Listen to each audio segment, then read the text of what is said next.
But you want to be a lady. I've left everything I ever had. I know you think I'm not half good enough. A very respectable woman. Give dinner parties and entertain your husband's friends. I'm sure Cleopatra never bothered about that, you know. Yes, look, I'm not a well-behaved. But I want you to be absolutely perfect. Welcome to the Well-Behaved Women Musical Podcast. Podcast musical Research episodes. Yeah. Take 4. Pre-musical. Yeah, this is episode 4. And today we're talking about Mennonite Girls Can Cook. Have you ever done any recipes for Mennonite Girls Can Cook? Yeah, I look up the Pascha recipe. Yeah. All the time. I definitely, when I'm looking for a recipe, I look on there first before I look elsewhere. Yeah, I will definitely type in like, I don't know, buns, Mennonite Girls Can Cook. Yeah. I don't know. Yeah. Pascha. That's so funny. It's very useful. Yeah, it's a very useful website / cookbook. Do you remember the first time you heard of the website or cookbook when Mennonite Girls Can Cook? No, but I just remember our mom referencing it a lot and being like, make sure you use the Mennonite Girls Can Cook one. Yeah, I remember our mom, but I think the very first memory that I like consciously have of it is being at camp at like Mennonite Brethren camp in Saskatchewan, and some girl talking about it, like one of the other cabin leaders there. I think it was like LIT training, and she was like talking about Mennonite Girls Can Cook, and I was like, oh yeah. And I think that was the first moments I was really realizing what a Mennonite was. Like I just like we went to a Mennonite church and we went to Mennonite camp, and like I never and we were Mennonite, but I never processed that it was like a thing until around 16 years old. Yeah. Interesting. Yeah. So we tried really, really hard to get someone from the Mennonite Girls Can Cook cookbook to interview. We really wanted to talk with at least one of them. We really tried. We looked them up. We private messaged. We emailed. The we publishers of the book. We were like, and anyway. We could not get anyone. We did get one of them to follow us on Instagram, though. So we feel like that's a win. Yeah. So that's at least... She's watching, hopefully. Yeah, we hope. Or listening. And hi, Lavella Schellenberg. We're big fans. Fangirls. Yeah, so this episode is all about how food and culture and gender all kind of mix together. We're in the kind of middle stages of a woman's life where she's maybe a full-on mom and or full career mode and is expected to be cooking every day and cleaning the house and maintaining a household.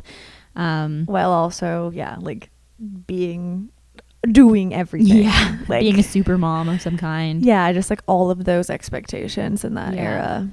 So that's kind of what we're looking at today. And our first thing we wanted to do was just introduce our Menno Minute. Insert music here. It's a Menno Minute. Music, woo. So this is a group of ladies that we're just discussing what are the ideal expectations of a Mennonite woman and what they felt growing up in their lives. Yeah.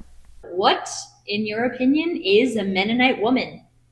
Oh, someone who bakes buns weekly and I fail. I'd say there were two kinds. Ones that are culturally Mennonite and ones that are religiously Mennonite. Yeah, that's a good answer. Culturally Mennonite, grew up in a Mennonite home, childhood in a Mennonite church most likely, learned all the Mennonite things to do. Well, we were Russian Mennonites, so Ukrainian Mennonites, so, holopsy and pierogies and sausage and buns and Napoleon tart. Yeah. The food. The food makes you Mennonite.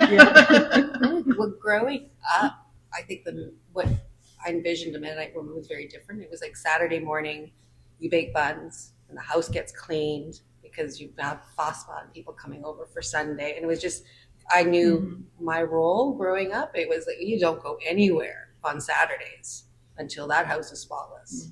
Like it was just, and then, and the baking was always Saturday morning because that would last you for the buns for the week. And it, like all my friends, it was all the same. Like all their moms were baking buns on Saturday.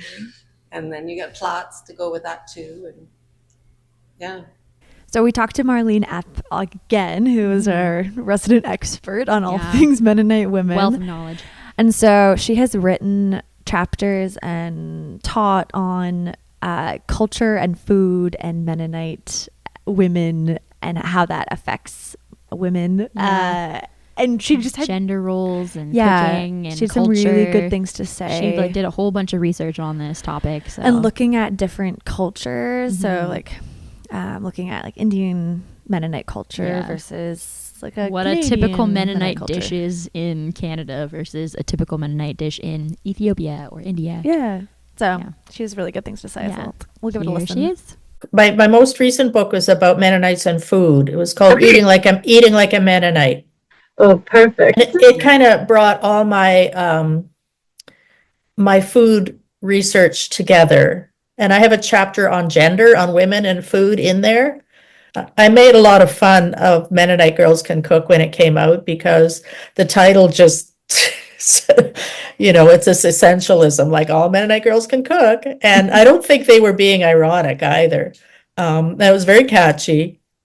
I have a chapter on cookbooks, like the More with Less cookbook and some of the other favorite cookbooks. And I mean, what I find really interesting about Mennonite cookbooks is that I think they have probably like they're abundant and have sold hundreds of thousands of copies. And I think they've told the world way more about Mennonites than any other genre of writing. Because lots of people who are not Mennonite are familiar with Mennonites through cookbooks. So, I argue that producing published cookbooks were a way to professionalize informal labor, on the one hand. It was to preserve ethnic identity, and, in cultural groups, it's often women, like when you immigrate to Canada, for instance, it's often women who bear the responsibility or, have the opportunity to maintain cultural traditions or ethnic identity. A lot of that is through foodways, and certainly producing cookbooks is one way of doing that. And I think, there's a bit of an I don't know if either of you are interested in traditional Mennonite cooking, but I saw kind of an uptake of that, particularly during COVID, where people were doing home cooking more and watching videos or making videos of learning to cook traditional dishes. So, cookbooks are really fascinating. And then there's the whole gender thing. I suggest that, the whole feminist model might say, like, if you identify with your food production, your cooking, that's kind of anti-feminist, but I don't, I think many Mennonite women, they received a lot of empowerment and pride in their cooking when, even in churches, right? Like who did all the cooking, endless church suppers in churches, right? Who kept that whole machine going? And you can't have a church meeting without a church supper, right? So who kept all that going? So there's this empowerment and all this. I have a bunch of, stories about women who, they would compare their baked goods, right? At bake sales or at church suppers, like whose svibak gets snapped up the first. And on the other hand, I describe cooking for some women as fear-inducing, right? Because if they didn't enjoy cooking, and this was what they were supposed to be good at, or they didn't feel they were good cooks, or their cooking was critiqued maybe by their husbands, and felt they had to please, right? So there's the darker side of that, right? Or women who came from periods of hard times, like from the Soviet Union, then the 20s and late 40s and 50s, women whose families had almost starved, right? And they didn't have the means to become a really great Mennonite cook, and so they felt inadequate. So there are these two sides, right? It's empowering, but it's also can be full of pressure and feelings of inadequacy. And just sometimes the sheer labor and abundance. There's a lot of published memoirs out there by women, and there's an awful lot about food production in them. And I read these and I just marvel at what they, how much food they could produce in a day, not to mention all the preserving, all the food preserving that they do. So do you know pepper nuts? Like, is that familiar to you? Yes. Yeah.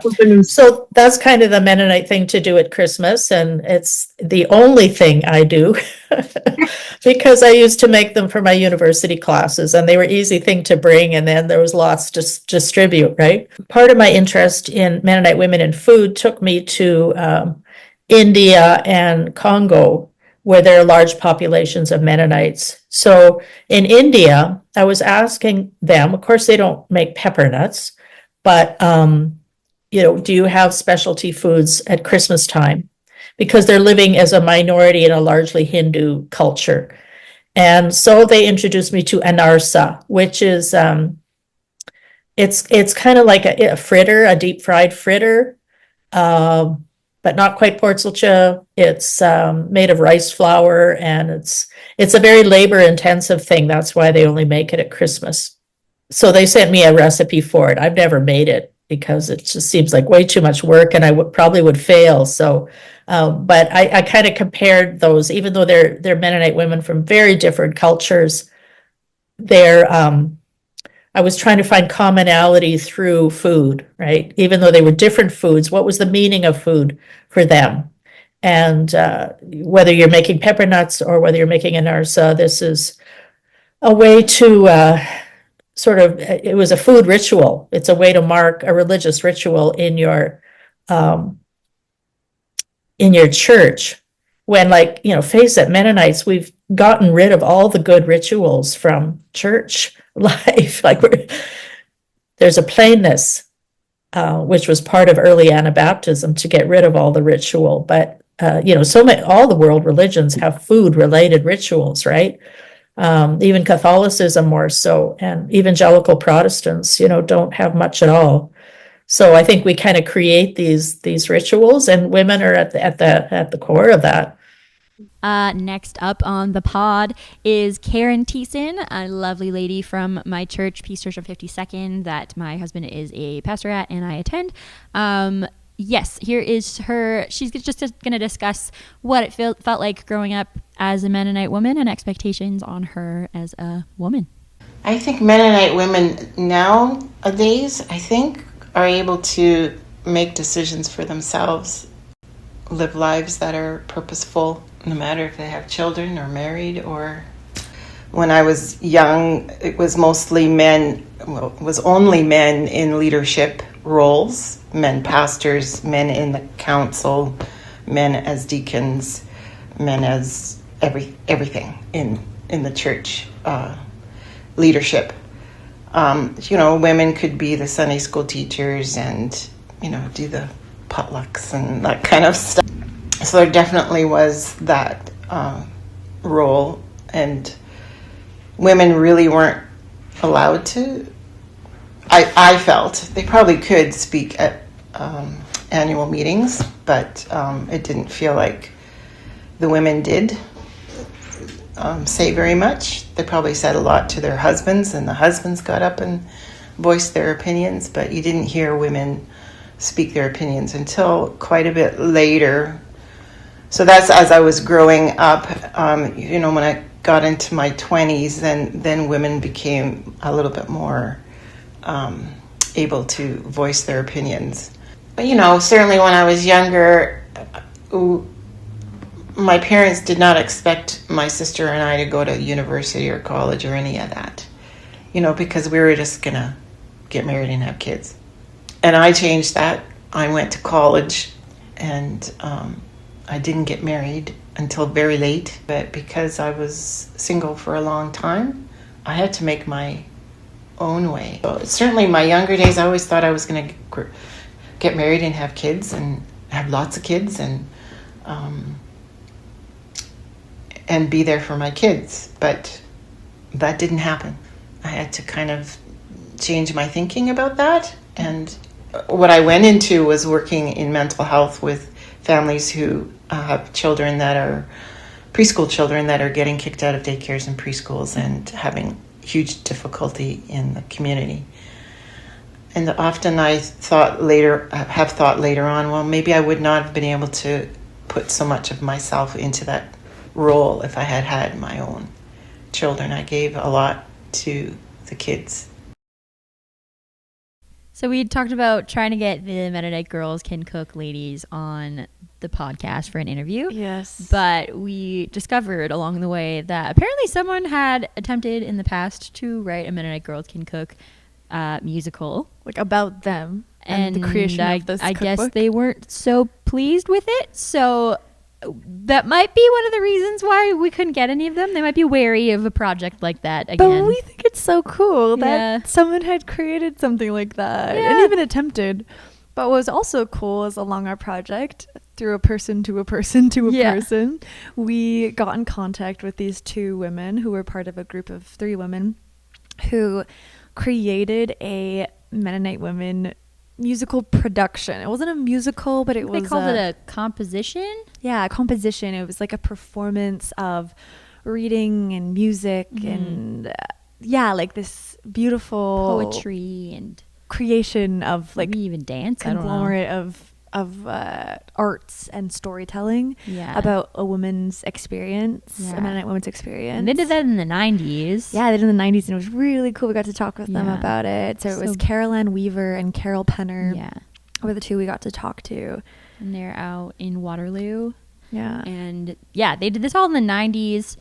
Basically did the exact same project we're doing, but with a different approach and without the use of things that we have like Zoom and video recording. They collected letters where we got to talk to people face to face, or not face to face, like Zoom to Zoom. Still face to face. Face to face. And they went more on they just wanted to present the stories. They didn't try to edit it. We're collecting stories. Yeah. We're creating a narrative. Yeah. So we're more like, it's like research that we're gonna shift and retell. Yeah. But, different approaches, but it was really cool just to see like what women have done in the past and like building upon that to like build something different and like keep that ball rolling and to see where it goes. It's important. So here it is. Our first question is it's about the why. Like, why did it come up? I mean, we read your things and we kind of idea, but we want to hear it from you. So like, why did you want to do this project? And well, I was reading what's her name, Pinkola Estes, Women Who Run with Wolves, Clarissa Pinkola Estes, or something like that. Women Who Run with Wolves, and wolves being a pack. I was reading it. I was going down to a Mennonite arts conference somewhere in the States, in Ohio, I believe, and I thought, wow. We do have a pack. We are a pack. Mostly we've been sidelined and have been told we can't do this, or we're not appropriate for that, or we can't get this credit because we're not that and the other. Because I had been sort of in and out of the Mennonite ethos for so many times, and I wasn't sure which way I wanted to go. But then when I thought about that our people have stories, then somehow it sparked me. Yeah, and you'd had some really hard experiences with men trying to silence you and your work, and to try to find solidarity, right? That other women have also been silenced. There's this one story, it's just absolutely powerful, in the Quietly Landed, of the piano being taken away from Carol Ann's mother's house because the pastor said it was sinful. People had to give away their pianos. And they were really musical family. And it just like tore your heart out. It was a really sad story. But it's like a silencing, right? It's like control of people. And you too. So many go people, ahead. Sorry. So many people sent in powerful stories about being silenced and finding your voice. Carol Ann and I both had little girls, because our girls were born right around the same time. And so we had a lot in common because we were new moms and wanting, to empower our girls. And so it was like a generational thing. And you were connecting with your mom and, And so there was a group of women who were reading stories, and Carol Ann wrote a score that undergirded the stories, and then also individual music pieces that were inserted as compositions within that. Well, I had in mind that these stories would be, because I've been sort of in and out of drama projects my whole waking life, as far as I know, wanting to do things. My first drama thing was a drama on Susanna the Pioneer Cow. Great school. Yeah, so, I mean, this is a few years later. And we would always I would pretend a lot of play act stuff. So this was no new thing for me to come up with some kind of multimedia thing, because that was part of what I grew up doing as a grad student, too, in composition at Indiana University. Right. But yeah, to make a composite of it and something that people may resonate with and find interesting or meaningful or whatever, but mostly to tell people stories, because I figured we all had a song to sing, and I wrote a little song about that, and the crew sang it, which was nice of them.